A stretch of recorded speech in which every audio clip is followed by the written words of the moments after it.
Ew! It's God, you seen this?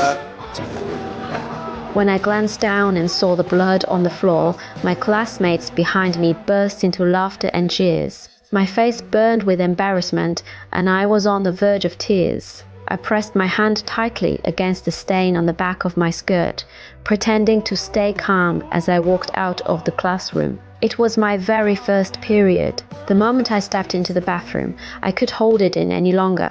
I broke down and cried. I never imagined something so private could be seen by everyone. Through the crack in the store door, I saw Lisa walk by. She stopped, leaned in at the doorway, and said gently, "Every girl gets her period. Therein, nothing to be ashamed of."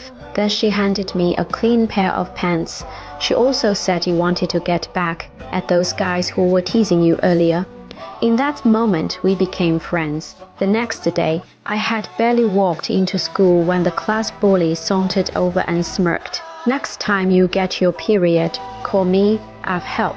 I gave him a light push, and he went flying several feet back. For a moment, I felt powerful.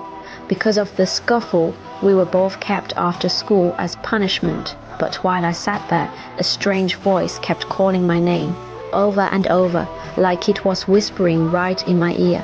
I excused myself to go to the bathroom and found Lisa waiting for me. She told me that she and her two friends were witches. They had come into possession of a spell, and after years of training, they had mastered magic, but to unlock their full power, they needed a fourth member. The fact that I was able to send the bully flying with just a push proved it. I was the one they'd been looking for. Convinced me, they took me deep into the forest. The three of them sat in their designated spots, straightened their backs, raised their arms, and began chanting. The sound of the incantation filled the air.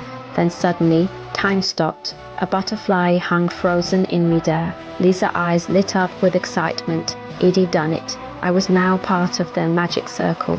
Not long after we agreed to use our powers to get revenge on the bully. That night we snuck into his house, only to discover he had a creepy stash of women and personal belongings.